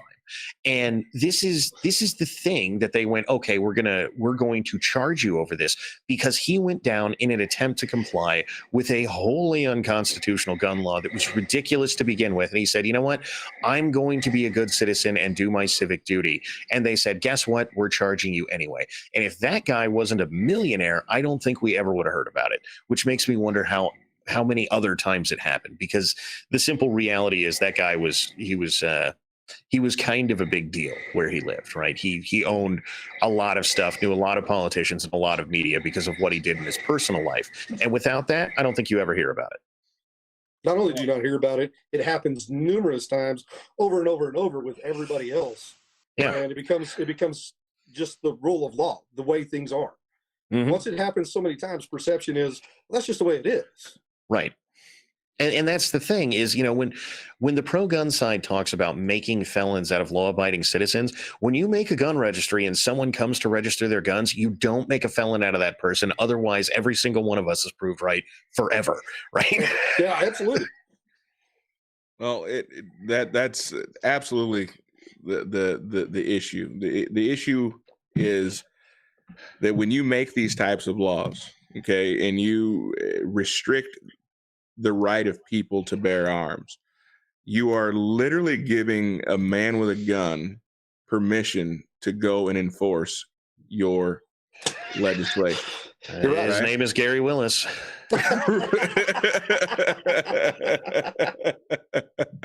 Right.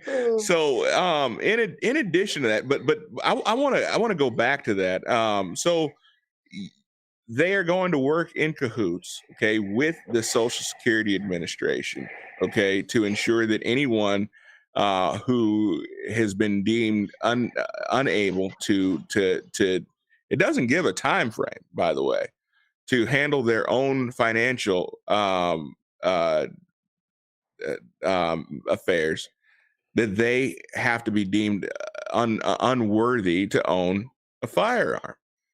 So my grandfather, who got a little bit older and a little bit senile, still had his wits about him, but balancing checkbooks and doing those things. When my grandmother stepped in to help with those things, so you're telling me that now he is his gun collection has to go bye-bye? Yes, because I mean that's insane. I mean, how many of our grandparents or grandfathers, owned fantastic gun collections, but got to an age where, it's probably not a good idea for you to be handling your own checkbook, or, maybe we should help dad out, or maybe, we should have someone, do these things for him.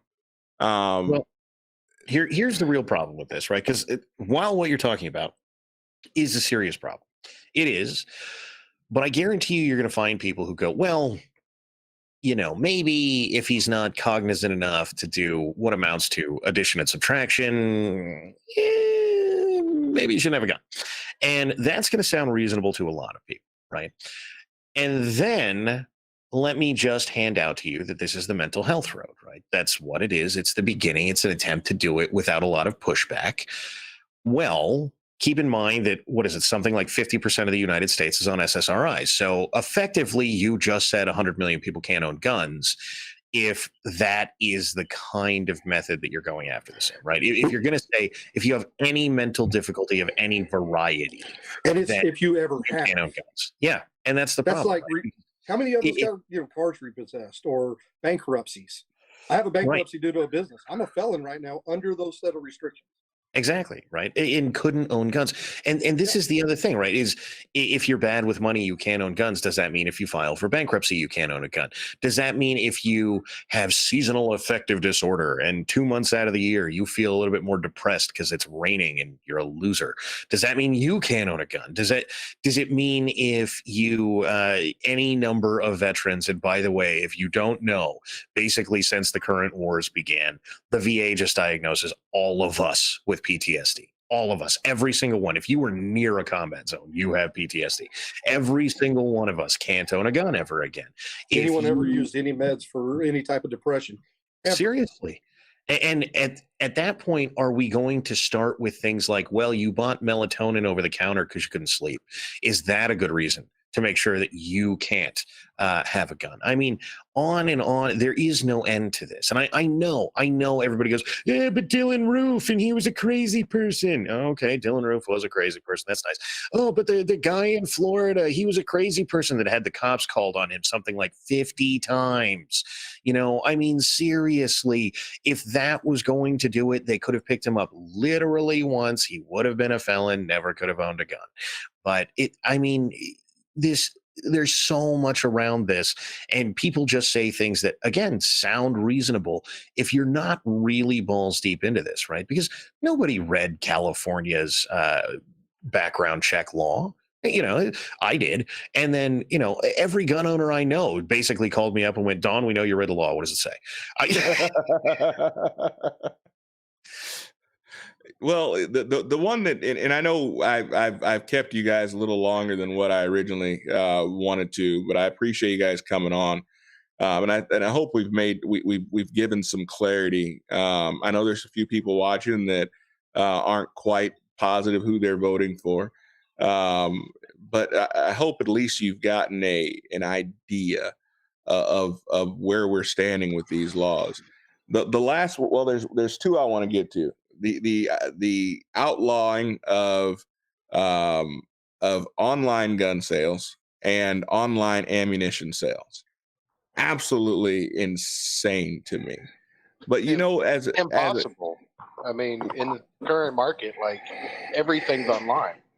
So this is again the thing. Welcome to the eternal cooties. Seriously, you have to believe something that has been unlawful in the United States for nearly a century is lawful to think that's a good idea.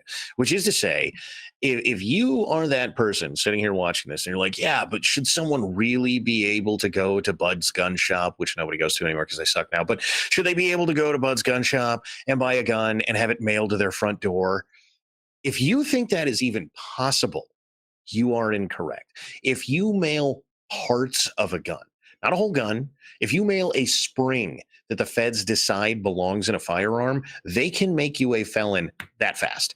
And they have. It's happened plenty of times. It doesn't even need to be a complete firearm. You can't mail guns, you know. And if what you're talking about is like, oh, Don, but what about the Silk Road? And for those that don't know, that was the original dark web sales site with drugs and guns and what have you. I'm pretty sure the guys running the drug trade that is been illicit for 60 years don't care about your stupid gun law. They're not going to go, oh, well, I guess, you know, we're breaking all these other laws, but let's not do that. You know.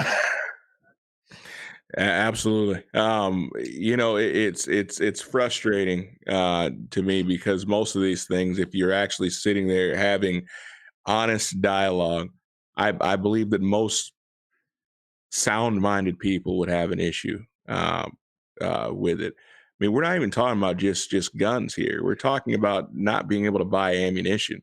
And I know, like in the little town that we live in, you can't find ammunition for most firearms right now. 9mm, 223, 556, 762.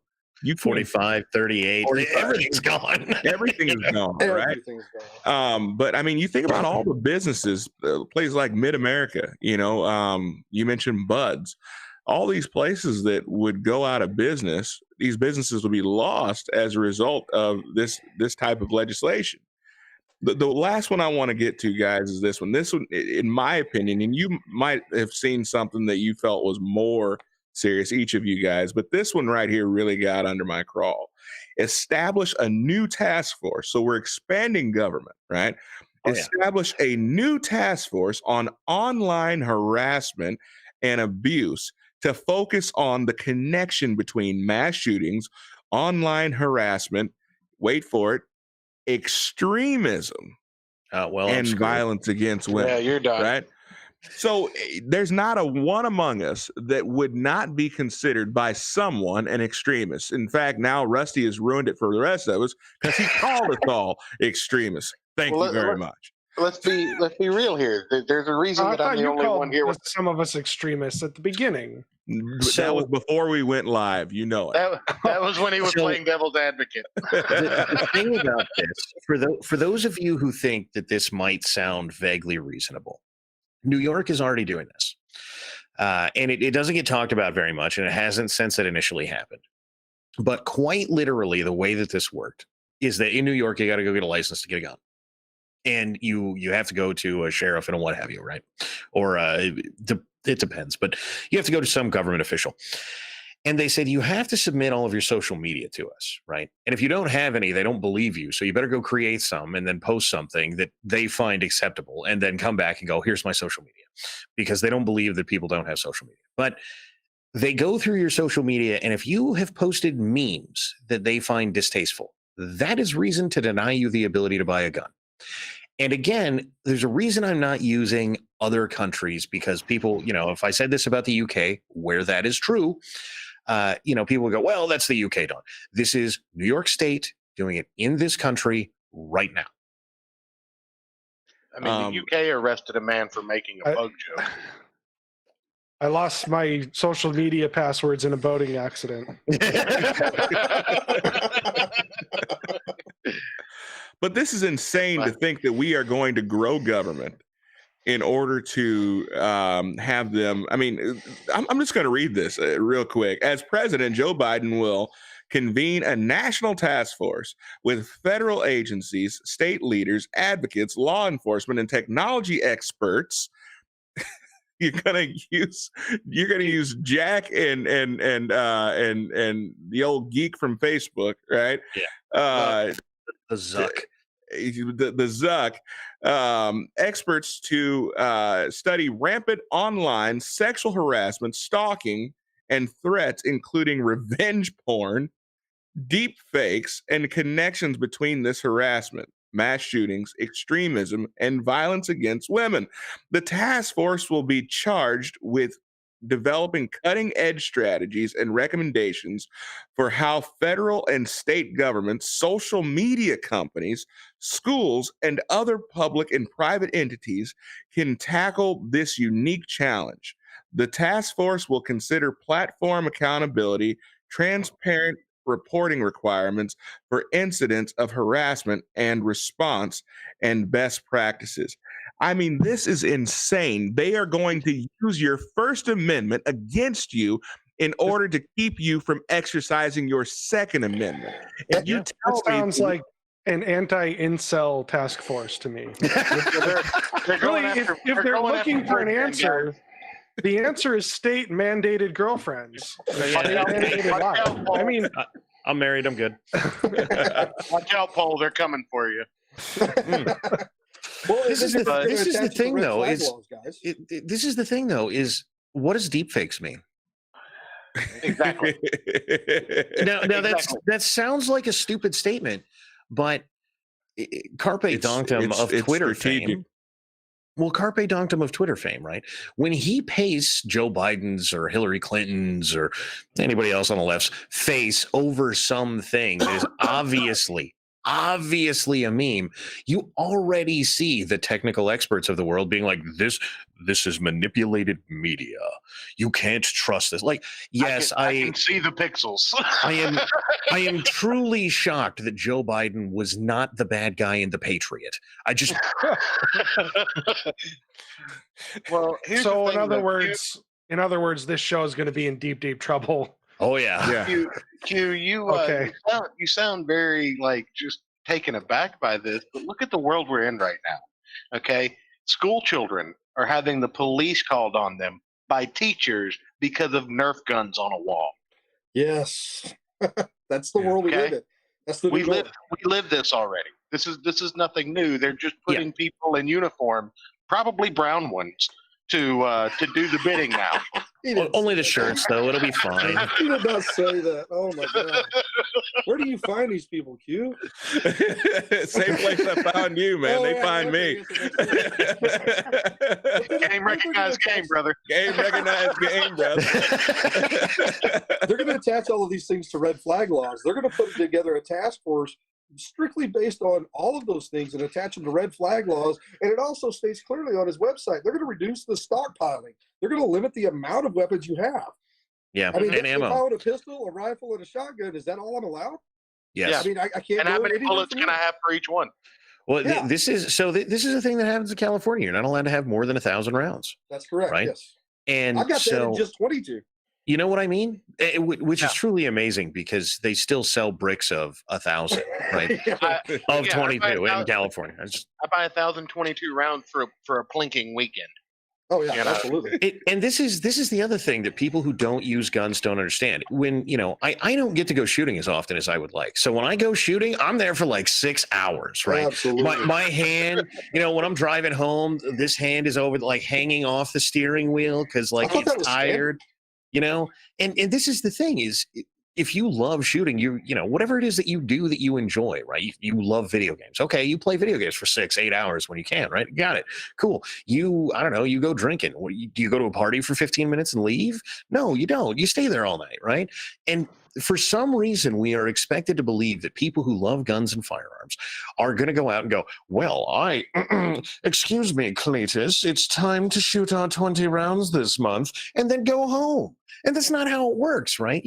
I'm out there, I'm going to the store and I'm buying $50 worth of groceries because, by the way, if you don't shoot fruits and vegetables, you should. Shaving cream, all kind. Like there is a plan here, right? It is a long one. All right, we're going shooting on Saturday, so on Tuesday we're gonna get the shaving cream. We can't get the fruits and vegetables any sooner than Wednesday because we don't want them going bad. That's terrible. All right, how many trash bags are we gonna like? There are serious things involved in this. And somehow, again, it's supposed to just be, I don't know, 20 rounds that we're shooting. Pound sand, people. Absolutely. It's going to get bad, and who is it that gets to make those up? Who gets to say, why would my room of guns be deemed acceptable to somebody, whereas, having one that you just leave by the door is different? Mm-hmm. And they're all exactly, what's next? They're going to tell me how many hammers I can have? Those kind of things. And this is the other thing, right? So presumably at some point in our lives before a series of tragic boating accidents, we all owned more than 2 guns. Now, for those who have never tried, firing more than 2 guns at a time is very difficult. It's tough, yeah. Big time. I got that on me. But he goes so far to say, you touched on this, Rusty. He's going to limit the amount of guns that you can buy per month to 1. That's right. I mean, come on now. I mean, so it's not even a choice. I mean, I applaud him for being as forthcoming on this is what he's been, but I suppose he's gotten to the place where he feels that he is so far in the majority that these are actually good ideas. Well, he said on national TV he was going to shut down oil and gas. I mean, how much worse can you go? Yeah, we're just at a point where we don't talk about it, right? Because look, has guns come up once in debates or questions in the media or anything? Well, if you talk about it, you're labeled an extremist. If you talk about it and you defend it, you're labeled a schizo or a psychopath or a conspiracy nut, or you watch Alex Jones regularly. I've been called all of those things today before noon. That's the thing that kills me, though, is that but that's the thing that kills me, though, is for those of you who are not really deep into the gun world, right? When I say California already has a law that says you can't have more than 1,000 rounds, everybody goes, "Lol, that's not real." Oh, yes, it is. Yes, right? It is. When I say California has like a maximum number of magazines you can have, which is the most ridiculously unenforceable law in the world, right? Because no one tracks these things, but they do, right? Oh, you can't have more than 2 magazines because why would anyone ever need more than 2? Like, well, because I stack up 500 rounds and then I shoot all of them. All right.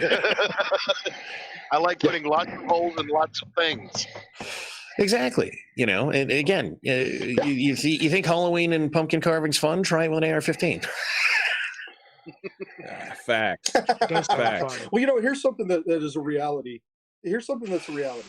They have to be super, super, super extreme with everything they propose. And Q and I talked about it a while back, just based off of like transgenders and things along these lines. All of these things, they're trying to make pedophilia an actual sexual orientation. Sexuality. Okay, and so they have to be to the maximum of extreme, because when they say we're going to limit you to 3 bullets a round or 3 bullets a weapon, that's all you can have anymore. You can only possess 3 shells for your weapon. Okay, well, they don't want that. What they want is they want you to have a 10-round magazine and 50 rounds in the cabinet. That's what they want. But if they say 3 and you freak out, you go, oh my God. How about 5? Yeah. Well, then they say, okay, well, how about we do this? How about 10? You think that's better. You think that's okay. And that may be acceptable. We talk about it with gas prices. Gas prices at $5.50, they're never coming back to 89 cents a gallon. But at $5.50, you're going, man, if I could get $2 gas, it'd be pretty reasonable. Yeah. And they do that. They go to the extreme. They take it all the way to the top of what they could possibly talk about. And then they say, you know what? We're going to compromise. That's where your compromise comes in. It feels good if you can win half of what you want. My grandfather taught me in the art of negotiating, if you want a dime, you ask for a quarter. Yep. It's called the big ask. I mean, it's so common a thing it has a name. That's correct. Yeah. Car sales does exactly the same thing. When you go in to buy a car, and I hate car sales, but they do exactly the same thing. Do you ever think they really expect you to pay $2,200 a month with $14,000 down and only get $6 out of your trade-in? That's your very first offer, no matter where you go. Right. And you know why? Because whenever they say, okay, all right, well, $1,000 a month doesn't sound too bad, and we're going to give you, $6,000 for your trade-in. That's pretty decent, right? You're like, well, I wanted 10, and I would rather have $500 a month, but if you look at the other side of it, that's pretty reasonable compromise. It's a technique that is flawless. It's been used through time and time again. We see it every week on Pawn Stars. You go in and you go in with your $100,000 item, and you're like, okay, the appraiser said it's worth $100,000, and I know you got to make money on it, so let's just talk 80. And he's like, I'm thinking 20. And Q, that's to speak of what you just spoke of. Why would he even openly put this out there? Because of that. If he can get half of this, he is a champion on the left. If he can even get half of it. Well, and it's interesting you say that, because if anybody thinks that this is anything but the extension of Obama's presidency, you're nuts. And Obama was asked immediately after coming out of office, what is your biggest regret? And he said his biggest regret was not getting gun laws passed and not getting gun control passed. That was his biggest regret of his 8 years. I was just having him elected. Well, can we deal with one other thing? Because I saw it in chat. It irritates me every single time it comes up. This is a slippery slope fallacy. Okay, first of all, I'm sure they aren't doing that on purpose. I think could be. But first of all, the slippery slope isn't a classical fallacy. It's not a direct indicator that you're wrong. It's an indicator that you should recheck whatever you're doing to make sure that you're not wrong. Second of all, and by far more importantly, since 1934, it's not a fallacy. Fair enough. Gosh, yes. So I tell you what, guys, I've had a great time visiting with you guys and having a conversation about the Second Amendment. At the end of the day, guys, I think we all agree the Second Amendment was not put in place to regulate hunting.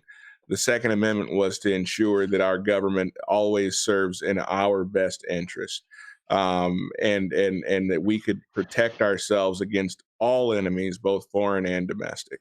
And that's all I really have to say about that, I suppose. I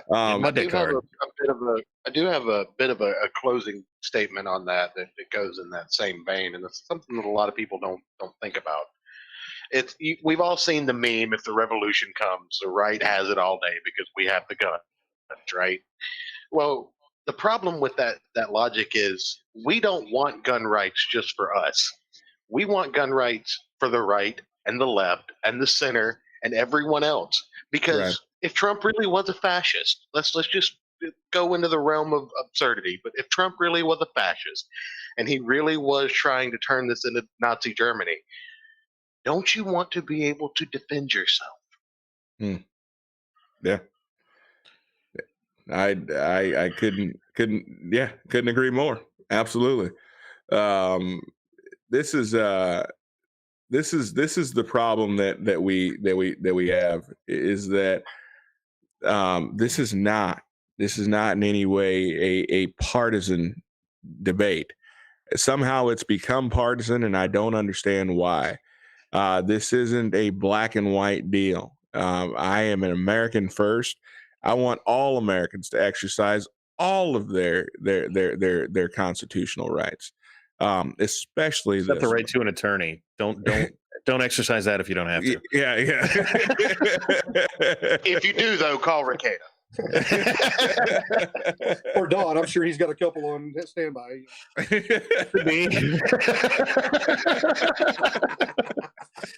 So, but guys, it's been a lot of fun.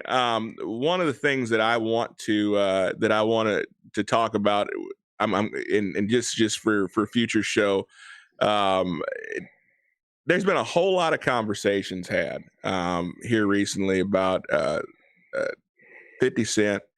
You guys probably all seen that. 20 cent. Yeah, right. Coming out for the president. Also, Ice Cube, and all this, guys.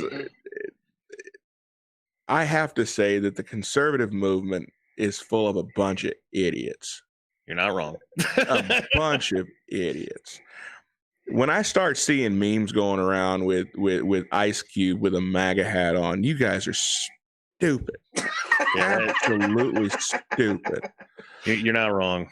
We made this mistake with Kanye, right? I mean, because look, we have an opportunity to actually have substantive discussions about true conservatism and what conservatism stands for. And we're busy making memes, putting MAGA hats on people. I mean, guys, at the end of the day, these are not, if you are an American, these things affect all of us individually.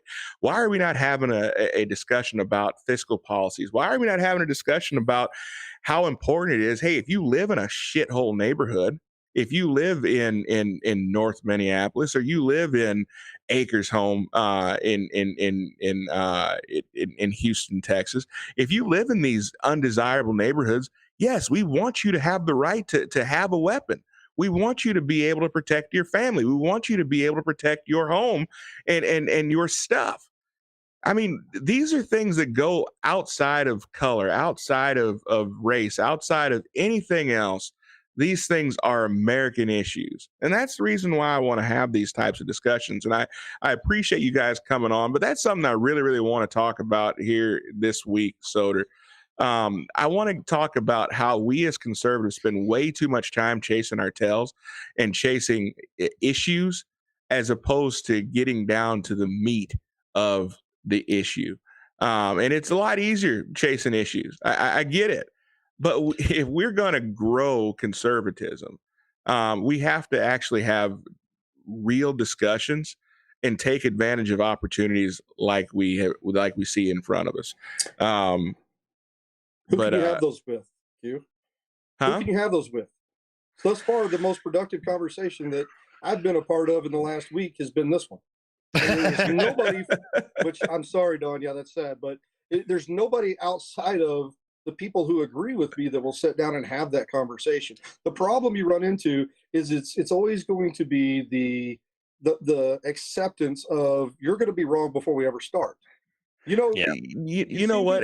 But that's okay. So I disagree with you on that premise. Okay, because I have conversation. I saw a guy the other day in the grocery store.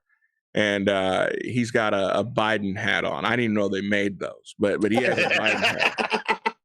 Wow. And he's probably about 65, 70 years old. And so I walked up to him and I said, "Sir, can I ask you a question about your Biden hat?" And he said, "Well, yeah." I said, "Can I ask you, are you more excited about voting for Biden or more excited about voting out Donald Trump?" And he says, "Well, both." He says, "But really excited about getting rid of Trump." Yeah.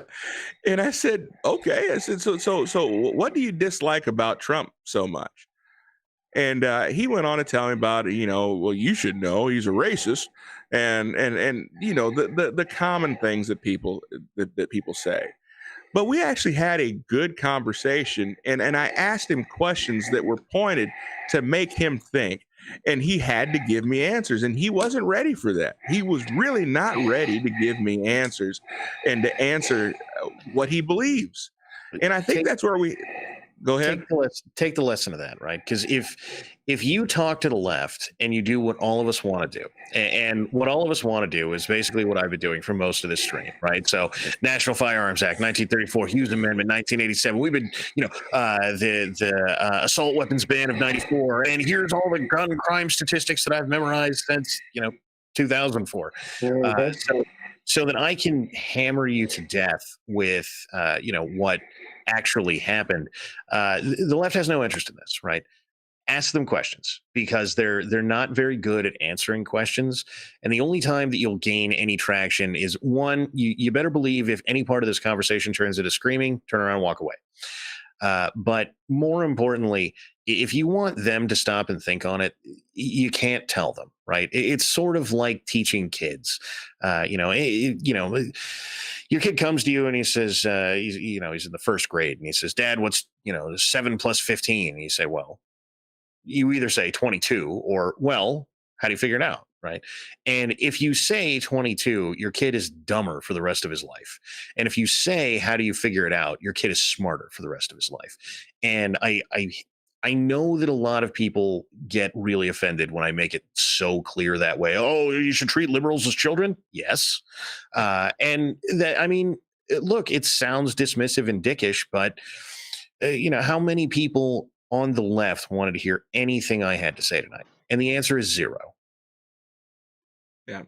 No, I agree wholeheartedly. But this is how you start, Rusty. You start off having conversations like this.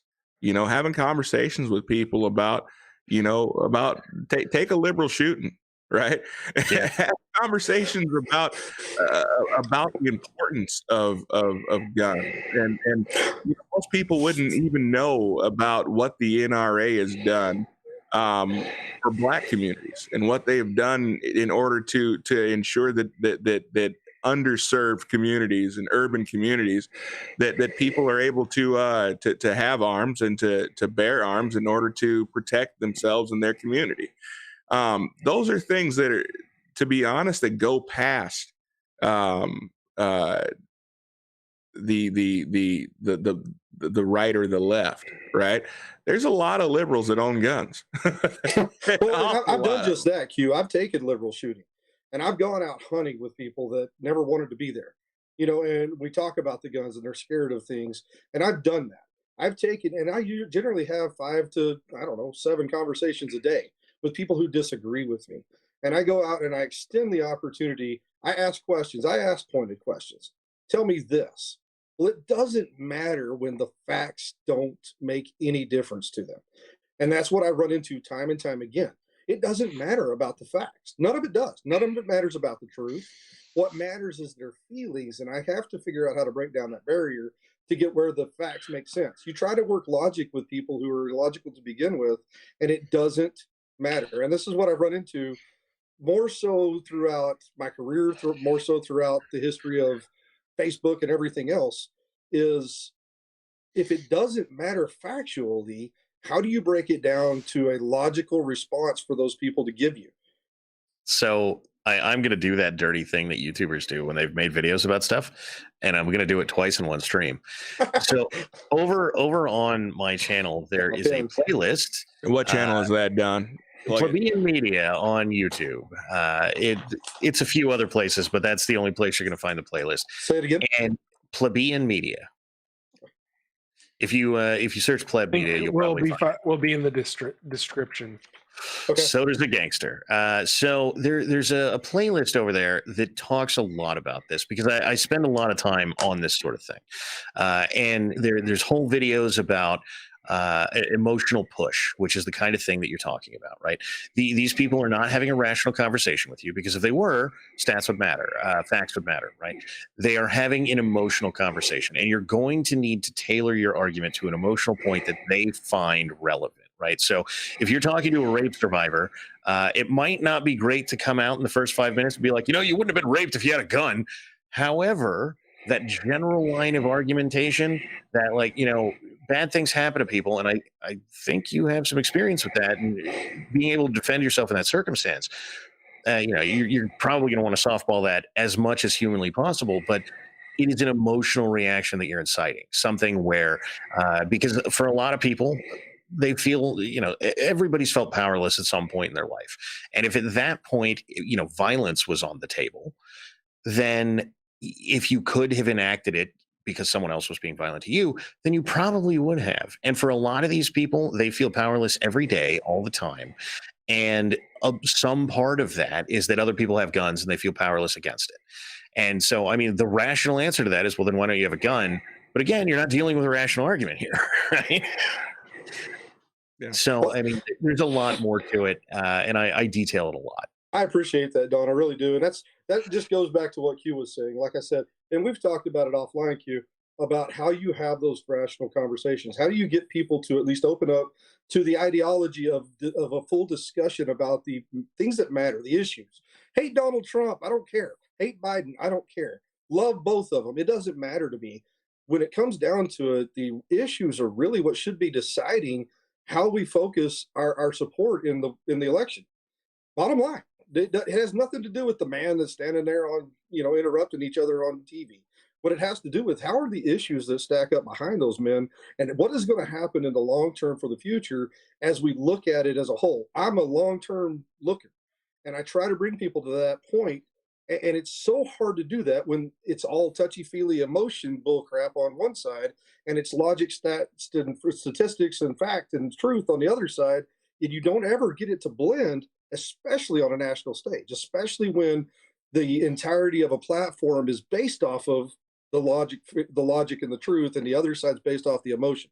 So how do you break those down? You have to bring somebody on this show. You have to, that has a different view, that's open to Rusty, let's cut through the crap though. You have zero chill, bro.